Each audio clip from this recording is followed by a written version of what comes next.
పరిటాల రవీంద్ర 20వ వర్ధంతి సందర్భంగా తెలుగుదేశం పార్టీ జాతీయ కార్యాలయం ఎన్టీఆర్ భవన్లో దేవాదాయ శాఖ మంత్రి ఆనం రామనారాయణ రెడ్డి, శాసనమండలి సభ్యులు పరుచూరి అశోక్ బాబు, నన్నపనేని రాజకుమారి ఆయన విగ్రహానికి పూలమాల వేసి నివాళులర్పించారు. పరిటాల రవీంద్ర ఒక ఆదర్శ నాయకుడని మంత్రి ఆనం కొనియాడారు.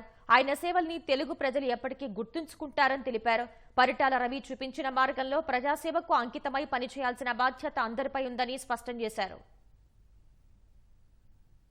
తన నాయకత్వాన్ని ఎప్పటికీ గుర్తు చేసుకునే ప్రజానీకం మధ్య తనదైన శైలిలో తెలుగుదేశం పార్టీని గతంలో నడిపించినటువంటి నాయకుడు పరిటాల రవీంద్ర గారు. కీర్తిశేషులు పరిటాల రవీంద్ర గారు స్వర్గీయ నందమూరి తారక రామారావు గారికి ప్రధానంగా ఆయనకి అనుచరుడిగా, ఆయనకి ఆప్తుడిగా, ముఖ్యుడిగా ఉండి రాజకీయాల్లో తనకంటూ ఒక ప్రత్యేక స్థానాన్ని ఏర్పాటు చేసుకున్నారు. తర్వాత కాలంలో వాళ్ళ కుటుంబం అంతా తెలుగుదేశం పార్టీకి అంకితమై ఇవాళ తెలుగుదేశం పార్టీని నడిపించడంలో అనంతపురం జిల్లాలో పెద్ద ఎత్తున వాళ్ళు పార్టీకి అవసరం తపన పడుతూ కృషి చేస్తూ పనిచేస్తున్నారు.